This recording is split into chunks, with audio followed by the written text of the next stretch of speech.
అజ్ఞానతిమిరాంధస్య జ్ఞానాంజనశలాకయా చక్షుర్మీలితం येन తస్మై శ్రీగురవే నమః. శ్రీవిద్యాం జగతాం ధాత్రీం సర్గస్థితిలయేశ్వరీం నమామి జగతాం నిత్యాం మహాత్రిపురసుందరీం. యఃకర్తా జగతాం భర్త సంహర్తా మహసాం నిధిః ప్రణమామి తమాదిత్యం బహిరంతస్తమోపహం. యఃకర్త ఈ జగతి మొత్తానికి కలిగినటువంటి కర్త, యఃకర్త జగతాం భర్త జగత్తును మొత్తాన్ని రక్షించేటువంటి మహానుభావుడు, యఃకర్త జగతాం భర్త సంహర్త మన అందరినీ కూడా రక్షించేటువంటి వాడు, యఃకర్త జగతాం భర్త సంహర్త మహసాం నిధి మనందరికీ కూడా అందరినీ కూడా పెట్టి పోషించేటువంటి వాడు మహానిధి, మహసాం నిధి. తమమామి తమాదిత్యం బహిరంతస్తమోపహం. నమస్కారం చేస్తున్నాను.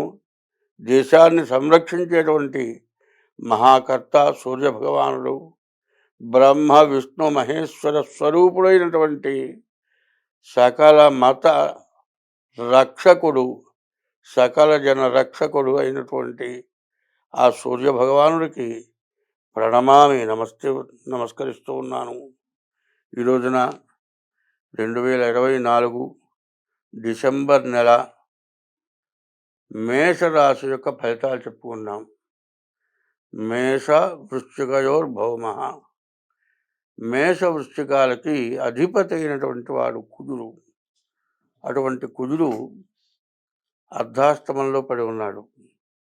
ముందుగా మనం చెప్పుకోవాల్సింది చాలా విశేషమైంది. మరి మా ఈ యూట్యూబ్ వారికి ప్రత్యేకించి చెబుతున్నాను. ఇప్పుడు చెప్పేటువంటిది ప్రతి రాశిలో కూడా కలపాలి. ఇప్పుడు ఉపోద్ఘాతము అంటారు. ఉపోద్ఘాతం అనగా ఈ 12 రాశులకి కూడా కలిసి వచ్చేటువంటి ఉపోద్ఘాతం.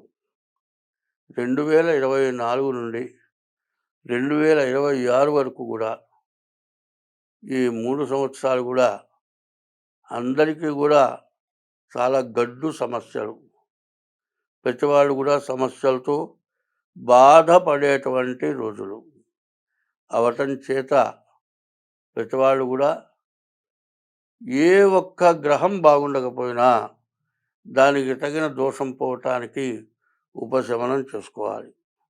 ఎందుకు అంటే నిన్నటిదాకా గురువు వక్రించున్నాడు, ఇప్పుడు కుజుడు వక్రించి ఉన్నాడు. ఇట్లా ఉండటం చేత సమస్యలు బాగా పెరిగిపోతున్నాయి. 2026 వరకు కూడా పూర్తి సమస్యలు. గ్రహాలు సరైనటువంటి స్థితుల్లో లేవు. ఈ సంవత్సరం 7 గ్రహాలు పాపగ్రహాలు, 2 శుభగ్రహాలు ఉన్నాయి. అందువల్ల పాపగ్రహాల యొక్క బలం ఎక్కువ అవటం చేత మంచివాళ్ళు బతకటానికి చాలా కష్టతరమైనటువంటి రోజులు. కాబట్టి ఇది ఏ రకంగా దెబ్బతీస్తుంది అంటే విద్యలో, ఉద్యోగంలో, వ్యాపారంలో, ఆరోగ్యంలో, కుటుంబ మరి భార్యాభర్త, తల్లి బిడ్డలు, తండ్రి కొడుకులు, వివాహం కావటానికి కానీ వివాహం అయిన తర్వాత కానీ సమస్యలు ఎక్కువైపోయి చాలా బాధలు పడటానికి సమస్యలు బాగా ఎక్కువగా ఉన్నాయి. అందులో ముఖ్యంగా చెప్పేది ఏంటంటే వివాహం కావటమే కష్టమవుతుంది. వివాహం అయిన తర్వాత వాళ్ళిద్దరికీ కుదరక విడిపోయే పరిస్థితులు వస్తున్నాయి. తల్లిదండ్రులకి అన్నం పెట్టక వాళ్ళు ఇబ్బందులు పడుతున్నారు. ఇటువంటి మహాపాపాలు ఎందుకు జరుగుతున్నాయి అంటే పాపగ్రహ వీక్షణ వల్ల జరుగుతూ ఉన్నాయి. కాబట్టి ఇది మేషరాశి దగ్గర నుంచి మీనరాశి వరకు కూడా ఇది వర్తిస్తుంది. కాబట్టి దీన్ని ప్రత్యేకించి అందరూ గుర్తుపెట్టుకోండి. ఏమిటయ్యా అంటే అప్పులు తీరకపోవటం, అప్పులు చేయటం, ఆస్తులు పోవటం, భార్యాభర్తలకి అనుకూలత లేకపోవటం, చదువుకునే పిల్లలకి విద్య సరిగా రాకపోవటం, చదువుకునే పిల్లలకి ఆడపిల్లలతో అనవసరమైన దుర్గతి సంబంధాలు కలగటం, ఇట్లా రకరకాలైన సమస్యలతోటి ప్రజలు బాధపడేటువంటి రోజులు 24 నుండి 26వ సంవత్సరం వరకు కూడా ఈ పరిస్థితులు బాగా ఎక్కువగా ఉన్నాయి. కాబట్టి 60 సంవత్సరాల దాకా సంపాదించిన ఆస్తి మొత్తం పోయి మరి కేర్ ఆఫ్ ప్లాట్‌ఫారం అయ్యేటువంటి పరిస్థితులు కూడా రాబోతున్నాయి. కాబట్టి వీటి నుండి బయటపడాలంటే ముందు మీ జాతక రీత్యా మీకు ఏ గ్రహాల దోషం, ఒక్కొక్క గ్రహానికి ఒక్కొక్క దైవ పూజలున్నాయి. అట్లాగే ఏంటంటే ఒక దేవు ఈ మరి కుంభరాశి ఉందండి, ఈశ్వరుడు. అట్లా కొన్ని రాసులకి కొంతమంది దేవతలు, అమ్మవారు, విష్ణుమూర్తి, ఇట్లా కొంతమంది దేవతల వల్ల కూడా పనులు జరుగుతాయి. గ్రహశాంతులతో పాటు దేవతా పూజలు కూడా జరుగుతూ ఉంటాయి మా వల్ల. మీకు ఏదైనా కావాలన్నా కూడా మీరు డేట్ ఆఫ్ బర్త్ ద్వారా కానీ, హస్త సాముద్రిక ద్వారా కానీ మీకున్న దోషాలు పోవటానికి అన్నీ చేయగలుగుతాం. కాబట్టి దీన్ని బాగా గుర్తుపెట్టుకోవాలి. 2024 డిసెంబరు నెల ముందుగా మేషరాశి ఫలితాలు చెప్పుకుందాం. మేష వృశ్చిక రాశులకి కుజుడు అధిపతి. అటువంటి కుజుడు మేషరాశికి అర్ధాష్టమంలో 4వ ఉన్నాడు. అట్లా ఉండటం మంచిది కాదు. తర్వాత గురువు ద్వితీయంలో ఉన్నాడు, అది కూడా మంచిది కాదు. ఈ రెండు కూడా నష్టదాయకమైనటువంటివి. అయితే మనం ముందుగా బాగున్నటువంటి గ్రహాలు చెప్పుకున్నాం. గురువు 2 రకాలుగా ఉన్నాడు. గురువు ద్వితీయంలో ఉంటే ధనాధిపతి అన్నారు. ఈ ధనాధిపతి అయిన గురువు గోచారానికి వచ్చేప్పటికల్లా ద్వితీయంలో నష్టాన్ని చూపించేటువంటి వాడు. డబ్బులు వస్తాయి, వచ్చిన డబ్బులు వచ్చినట్టు ఖర్చు అయిపోతాయి.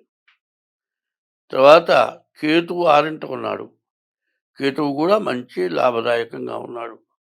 బుధుడు 8వ, బుధుడు కూడా బాగున్నాడు. తర్వాత శుక్రుడు బాగున్నాడు, రాహు బాగున్నాడు. బాగుండని గ్రహాలు ఏమిటి? కుజుడు,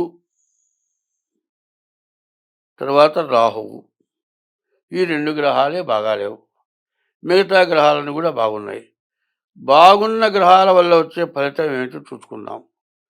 గురువు వల్ల డబ్బులు వస్తాయి. ద్వితీయం ధనవాగ్విత్తం అన్నారు. అయితే గోచార రీత్యా వచ్చేప్పటికల్లా ద్వితీయంలో శని ఖర్చు పెట్టిస్తాడు. అయితే తర్వాత ఏలినాటి శనిలాగా మరి 12, 1, 2 రాసుల్లో గురువు ఉండకూడదు. కాబట్టి గురువు ఖర్చు పెట్టిస్తాడు. తర్వాత కేతువు 6వ ఉన్నాడు. కేతు వల్ల మంచి జ్ఞానం కలుగజేస్తాడు. మీరు చేసే వృత్తిలో అన్ని విధాలా మంచి ఫలితాన్ని ఇస్తాడు. బుధుడు కూడా అష్టమంలో ఉన్నాడు. వ్యాపారం కానీ మీరు చేసేటువంటి ఏ వృత్తి అయినా సరే వృత్తి రీత్యా మీకు బాగా కలిసి వస్తుంది. శుక్రుడు 10వ ఉన్నాడు. శుక్రుడు కూడా బాగా లాభదాయకంగానే ఉంటాడు. తర్వాత శని ఏకాదశంలో ఉన్నాడు. అన్ని గ్రహాలకు కూడా ప్రధానమైన వాడు శని ఏకాదశంలో ఉండటం అంటే 30 సంవత్సరాలకు ఒక్కసారి శని ఏకాదశంలోకి వస్తాడు. అయితే ఇవన్నీ కూడా చాలా బాగున్నాయి. అయితే ఇన్నింటినీ మించింది ఒక తిమింగలం. ఏమిటా తిమింగలం అంటే సముద్రంలో చిన్న చేప, దానికంటే పెద్ద చేప, ఇంకా పెద్ద చేప, ఇన్నింటినీ మించింది తిమింగలం అంట. ఆ తిమింగలం ఎట్లా ఉంటుందంటే పెద్ద పెద్ద ఓడలను కూడా పడేసేస్తుంది. అది వస్తుందంటే ఆ గాలి దెబ్బకే ఓడలు కూడా పడిపోతాయి, తల్లకిందులు అయిపోతాయి. అట్లా గురువు తర్వాత కుజుడు పూర్తిగా విరక్తంగా ఉన్నారు. అయితే ఉన్న గ్రహాలు 6 గ్రహాల్లో 2 గ్రహాలు వీటినన్నింటినీ బీట్ చేసి ఇబ్బంది పెట్టేట్టుగా ఉన్నాయి. కాబట్టి ఈ రాశి వాళ్ళు ఇది గోచారం అంటే జన్మ నక్షత్రాన్ని బట్టి చెప్పేది గోచారం. ఈ జన్మ నక్షత్రం ఎట్లా ఉంటుంది? అశ్విని నక్షత్రం చూచే చోళ అశ్వని, భరణి నక్షత్రం లీలో భరణి, ఆహ్, అశ్వని, భరణి అయిపోయింది. కృత్తిక అనే అక్షరం మొదటి పాదం. ఈ 9 పాదాలు కలిసి మేషరాశి అయింది. అంటే మీరు ఆ నక్షత్రంలో పుట్టి ఉంటేనే మీ పేరును బట్టి వచ్చేటువంటి నక్షత్రం వల్ల కాదు. మీరు పుట్టిన రోజున ఆ నక్షత్రం అయ్యుండి ఆ 9 పాదాల్లో ఏదో పాదం అయితేనే మీకు మేషరాశి అవుతుంది. ఈ మేషరాశికి 25 వంతులే జరుగుతుంది. మరి ఇది గోచారం. ఇది కాక రెండోది గ్రహచారం ఉంటుంది. ఈ గ్రహచారం గూడా ఎట్లా ఉంటుంది అంటే, పుట్టిన తారీఖు, నెల, సంవత్సరం, టైంను బట్టి గ్రహచారం వస్తుంది. ఈ గోచారం, గ్రహచారం 2 కలవాలి. గోచారంలో 25 వంతులే జరుగుతుంది. గ్రహచారం పుట్టిన సంవత్సరం, నెల, టైంను బట్టి వచ్చేది. ఈ 2 కలిపితే గాని పూర్తి జాతకం రాదు. కాబట్టి మీరు ఏం చేయాలి అంటే, ఇందులో గోచారరీత్యా ఇప్పుడు చెప్పేది బాగుంది అనుకున్నా, మీరేం చేయాలి? డేట్ ఆఫ్ బర్త్ ద్వారా గూడా మీ జాతకం చూపించుకోవడం చాలా అవసరం. కాబట్టి ఈ రాశిలో ఈ గ్రహాలు గురువు గాని, కుజుడు గాని ఇట్లా ఉన్నప్పుడు అనారోగ్య రీత్యా, ఆర్థిక వ్యాపార రీత్యా, విద్యా, ఉద్యోగ రీత్యా చాలా నష్టాలు కలగటానికి బాగా అవకాశం కనబడుతున్నది. వీటన్నిటిని మించింది శని 11 చాలా విశేషం కాబట్టి చాలా మంచి లాభదాయకం ఉంది. ఇందులో ఎక్కువ నష్టం ఉంది. ఈ రెండిటిని కూడా మిళితం చేసుకొని లాభాన్ని పొందాలి అంటే తప్పనిసరిగా మేషరాశి వాళ్ళు మీ డేట్ ఆఫ్ బర్త్‌ని బట్టి జాతకం చూపించుకోవటం, అట్లా లేని పక్షంలో మరి హస్త సాముద్రిక ద్వారా కూడా మీ జాతకం చూపించుకోవటం చాలా అవసరం. మా కింద నెంబర్‌కి ఫోన్ చేసి మీరు డేట్ ఆఫ్ బర్త్ పెట్టుకొని జాతకం చెప్పించుకోవాలి అంటే కొద్దిగా ఫీజు ఉంటుంది. ఆ ఫీజు కట్టి మీ జాతకం చెప్పించుకోండి. మీకు ఏదైనా దోషాలుంటే దానికి ఉపశమనం కూడా చేయటానికి దానికి వేరే దానికి సపరేట్‌గా దానికి ఖర్చు ఉంటుంది.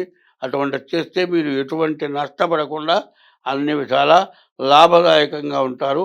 స్వస్తి.